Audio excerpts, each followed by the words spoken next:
Hello grade 11th and welcome to this first example on electrostatics. This example says the centers of two identical spheres are distance 6 millimeters from each other. 6 millimeters, that is R. But please remember, everything must be placed in the correct SI unit. So to convert 6 millimeters into meters, we say 6 times 10 to the negative 3 meters, or you can divide by 1000. They then say they carry charges 5 nanocoulombs and negative 10 nanocoulombs respectively, as shown in the diagram. So we have been given Q1 and Q2. Q1 is 5 nanocoulombs, which we can convert to coulombs. It's 5 times 10 to the negative 9 coulomb. Q2 is negative 10 nanocoulomb, which means the same as negative 10 times 10 to the negative 9 coulomb. Please always remember to list what you have so that you have all of the information ordered and available to you, and also remember to always change or convert to the correct SI units before you do your calculations. Question number 1 says, calculate the magnitude of the electrostatic force that exists between them, meaning between Q1 and Q2. You're now familiar with Coulomb's law, which says the electrostatic force is going to be equal to KQ1, Q2, all divided by R squared. We always have the value of K because it will be provided to you in your table of constants. That's a proportionality constant given as 9 times 10 to the power of 9. Q1 is 5 times 10 to the negative 9. And Q2 we're going to substitute in as only 10 times 10 to the negative 9. We're going to take all of this and we're going to divide it by the distance between their centers squared. The distance is 6 times 10 to the negative 3. And please, grade 11s, don't forget to square the distance. We often forget to do so when we're in a rush. So we substituted in everything that we need.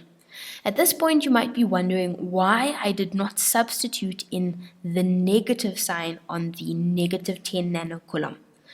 The reason is because this formula only provides you with the magnitude of the electrostatic force. If you would like to know the direction in which this force will be, you're going to have to analyze what type of charge we have. Remember, if we have two negative charges, they're going to repel each other. If we have two positive charges, they're also going to repel each other because like charges repel. But if we have a positive charge and a negative charge, they're going to attract. You use this to determine the direction. The formula on the left is only used to calculate the magnitude of the electrostatic force. When we plug all of this into our calculators, we end up with an answer of 1,25 times 10 to the negative 2. And this is measured in newtons because force is measured in newtons. And the electrostatic force is just another type of force. We can now move on to question number 2. Question number 2 says, is the force between the spheres a force of attraction or repulsion? Sphere number 1 has a positive charge while sphere number 2 has a negative charge. Remember, negative and positive are unlike charges, and therefore the answer to question number 2 is that they're going to attract each other. In other words, there's going to be a force of attraction. That is the answer to question number 2. Number 3 says the spheres touch each other and then they move back to their original positions. What is the charge on each sphere now after they've touched and moved back to their original positions? You learned how to answer questions like this in grade 10. We're starting off with two charges. So in the beginning, we're going to call this the initial point. We have Q1 and we have Q2. Q1, so these are spheres. Q1 has a charge of positive 5 nanocoulomb. Sphere 2 has a charge of negative 10 nanocoulomb. Now they say the two spheres are brought together and they're going to touch. When they touch, since the one sphere has a more negative charge than the other, there's going to be a transfer of electrons. The transfer will take place from the more negatively charged sphere to the more positively charged sphere. That's how the electrons are going to move, or how the charges are going to move. After they are done touching, the two spheres are going to have new charges. So this is in the end. We're going to call this the final. So Q1 will have a new charge and Q2 will have a new charge. To determine that new charge, you learned in grade 10 that we can use Q new, the new charge on the spheres, is equal to Q1 plus Q2, and we divide this by 2. The reason we divide by 2 is because the spheres are identical, so we're actually calculating the average charge. So we're now going to add together 5 times 10 to the negative 9 plus, the plus is from the formula, negative 10 times 10 to the negative 9.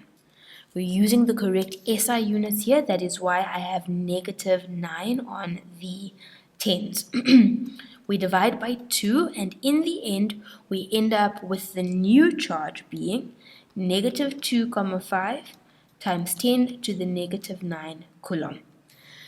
That means after they've touched, the final charge on Q1 is negative 2,5 nanocoulomb.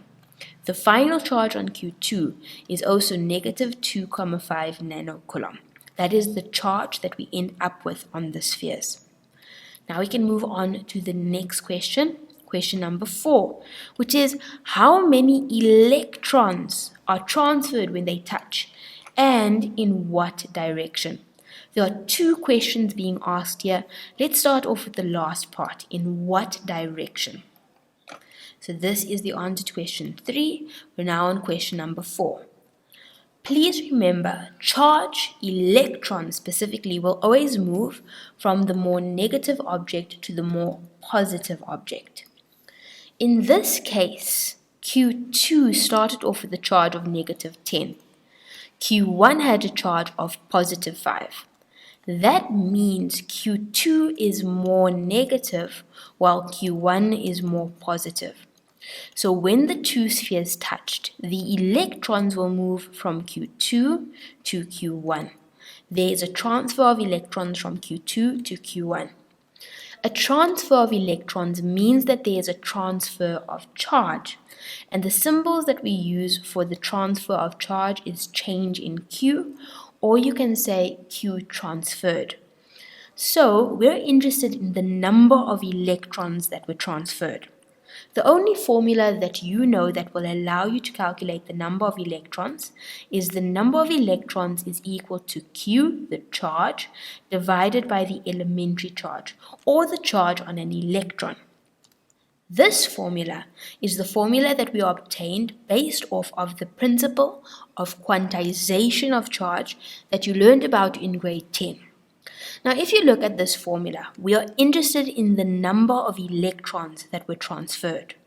We know elementary charge, but first we need to find out how much charge was transferred. So let's start off by finding out how much charge was transferred. To calculate charge transferred, we simply say the charge, the final charge on one of the spheres minus its initial charge. I'm going to use sphere 2. You're welcome to use sphere 1, but only use one of the spheres. In the end, after the spheres have touched, sphere 2 has a final charge of negative 2,5 times 10 to the negative 9 coulomb. We calculated that in question number 3. We write down the minus sign. The initial charge that Q2 had was this negative 10 nanocoulomb. So, in the place of the initial charge, we're going to plug in negative 10 times 10 to the negative 9.